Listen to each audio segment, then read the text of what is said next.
अरे मेरे जान एक शरारती पर प्यारा बंदर रहता था। उसका नाम था मिंकू। मिंकू को पेड़ों पर झूलना कूदना और नए नए दोस्त बनाना बहुत पसंद था। एक दिन मिंकू ने सोचा, आज मैं अपने प्यारे दोस्तों को बच्चों से मिलवाऊंगा। सबको पता चलेगा कि जंगल कितना मजेदार है। सबसे पहले मिंकू अपने दोस्त गीता जिराफ के पास गया। गीता बहुत लंबी थी। वो आसानी से ऊंचे पेड़ की टहनियों से पत्ते खा सकती थी।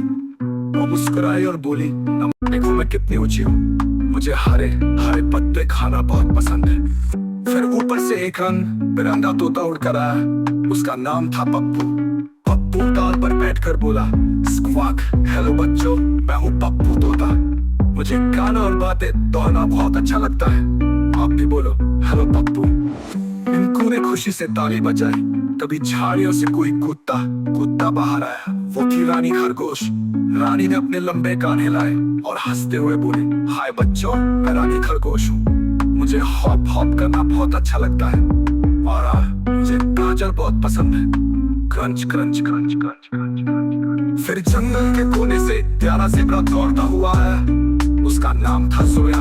वो हंसते हुए बोला, जोया ज़ेबरा, मेरी काली सफेद धारियां देखो, मुझे दौड़ना और खेलना बहुत अच्छा लगता है। अब सब दोस्त इकट्ठा हो गए। मिंकू ने मुस्कुराते हुए कहा, बच्चों, ये है मेरे प्यारे दोस्त गीता जिराफ, पप्पू तोता, रानी खरगोश और सोया ज़ेबरा। और मैं हूँ तुम्हारा दोस्त मिंकू बंदर। हम सब मिलकर खेलते हैं, सीखते हैं और खुश रहते हैं। सब जानवरों ने बच्चों की ओर हाथ हिलाया और एक साथ बोले, दोस्ती सबसे बड़ा खजाना है। असली खजाना सोना चांदी नहीं, बल्कि सच्ची दोस्ती और मिलजुल कर रहना है।